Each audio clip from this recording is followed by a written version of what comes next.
Praise Lord. റോമർക്ക് എഴുതിയ ലേഖനം 8-ാമത്തെ അധ്യായം അതിൻ്റെ 12-ാമത്തെ വാക്യം മുതൽ താഴോട്ട് ഇപ്രകാരം പറയുന്നു: ആകയാൽ സഹോദരന്മാരെ, നാം ജഡത്തെ അനുസരിച്ച് ജീവിക്കേണ്ടതിന് ജഡത്തിനല്ല കടക്കാരനാകുന്നത്. ആമേൻ. നിങ്ങൾ ജഡത്തെ അനുസരിച്ച് ജീവിക്കുന്നുവെങ്കിൽ മരിക്കും നിശ്ചയം. നല്ല വചനങ്ങൾക്കായിട്ട് ദൈവത്തെ നമുക്ക് സ്തോത്രം ചെയ്യാം. ഇവിടെ പൗലോസ് അപ്പോസ്തലൻ നമ്മോട് വീണ്ടും പറയുന്നത്, നമ്മൾ ഈ ജഡത്തിൽ ജീവിക്കുന്ന, നമ്മൾ ഈ ലോകത്തിലായിരിക്കുമ്പോൾ നമ്മൾ ജഡത്തിലാകുന്നു ജീവിക്കുന്നത്. ജഡത്തിൽ നമ്മൾ ജീവിക്കുന്നെങ്കിലും നമ്മൾ ജഡത്തിനോടല്ല കടക്കാരനാകുന്നത്. ആമേൻ, ഹല്ലേലൂയ. നമ്മൾ ജഡത്തിനനുസരിച്ച് ജീവിച്ചു കഴിഞ്ഞാൽ നമ്മൾ മരിക്കും എന്ന് പറഞ്ഞാൽ നമ്മളിലുള്ള ആത്മാവിൻ്റെ ആ ഒരു പ്രവർത്തനം ഇല്ലാതാകും. ആമീൻ. അതുകൊണ്ട് നമ്മൾ ദൈവ മക്കളായി കഴിയുമ്പോഴത്തേനും, ഹല്ലേലൂയ, സ്തോത്രം, നമ്മൾ ആത്മാവിനനുസരിച്ചാണ് ജീവിക്കേണ്ടത്. നമ്മൾ ജഡത്തിൽ ഈ ലോകത്തിലായിരിക്കും. നമ്മൾ മരിച്ച് കർത്താവിൻ്റെ അടുക്കൽ ചെല്ലുന്നിടത്തോളം നമ്മൾ ജഡത്തിലാകുന്നു ജീവിക്കുന്നത്. എന്നാൽ നമ്മൾ കടക്കാരാകും. പലപ്പോഴും ജഡം നമ്മളെ കീഴ്പ്പെടുത്തുവാനായിട്ട് നോക്കും. നമ്മുടെ ചിന്തകൾ, ആലോചനകൾ, അതിനനുസരിച്ച് നമ്മുടെ ജഡത്തിലുള്ള പ്രയാസങ്ങൾ, വേദനകൾ ഒക്കെ കടന്നു വരുന്നുണ്ടേ നമ്മളങ്ങ് ചിലപ്പോൾ കീഴ്പ്പെടുന്ന ഒരവസ്ഥയാകുന്നു. അപ്പം വചനം നമ്മെ പഠിപ്പിക്കുന്നത്, നമ്മൾ ദൈവമക്കളായിരിക്കുന്ന നമ്മൾ ജഡത്തിനോടല്ല കടക്കാരാകുന്നത്. നമ്മൾ ജഡത്തിന് കീഴ്പ്പെട്ടു പോയി കഴിഞ്ഞാൽ പിന്നെയും നമ്മുടെ ജീവിതത്തിൽ പിന്നെ പഴയ ഒരു ജീവിതവും പുതിയ ജീവിതവും തമ്മിൽ ഒരു വ്യത്യാസവും ഇല്ലാതായി പോവും. ജഡത്തിന് നമ്മൾ കടക്കാരാകരുത്. നമ്മൾ ജഡത്തെ അനുസരിച്ച് ജീവിച്ചാൽ തീർച്ചയായിട്ടും നമ്മൾ മരിക്കും. പിന്നെ നമ്മുടെ ആത്മാവിനൊന്നും പ്രവർത്തിക്കുവാനായിട്ട് പിന്നെയും ജഡീകരായി പോകും നമ്മൾ.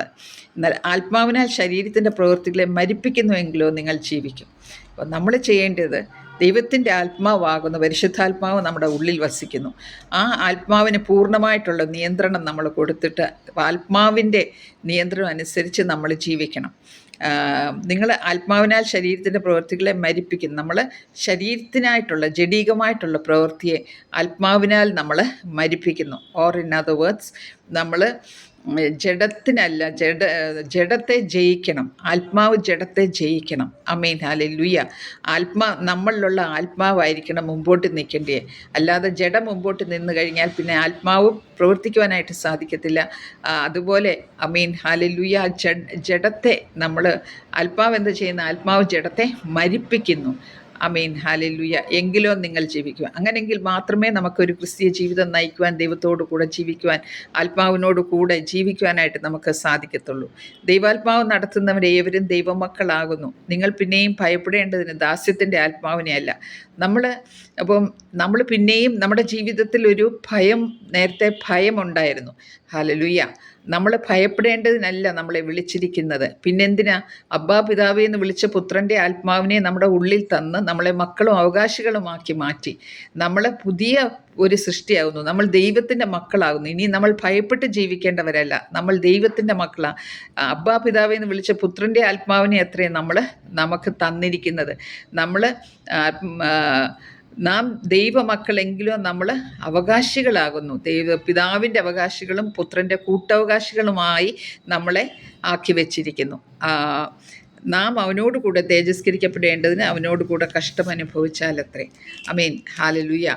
നാം കർത്താവിനോട് കൂടെ തേജസ്കരിക്കപ്പെടണം. അപ്പോൾ ഈ ലോകത്തിൽ ജീവിക്കുന്ന കുറച്ച് കഷ്ടങ്ങളൊക്കെ നമുക്ക് വരും തീർച്ചയായിട്ടും.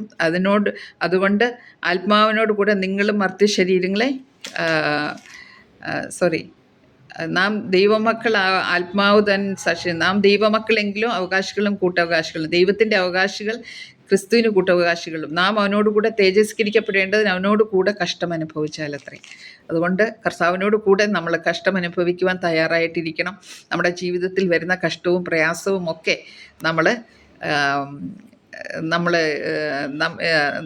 ആ കഷ്ടപ്പാടുകളൊന്നും ഇല്ല എന്ന് വിചാരിച്ചുകൊണ്ടല്ല. കഷ്ടം വരും, പ്രയാസം വരും, ദുഃഖം വരും. അതിൽ കൂടെയൊക്കെ കടന്നു പോകാനായിട്ട് ദൈവം നമുക്ക് കൃപ തരും.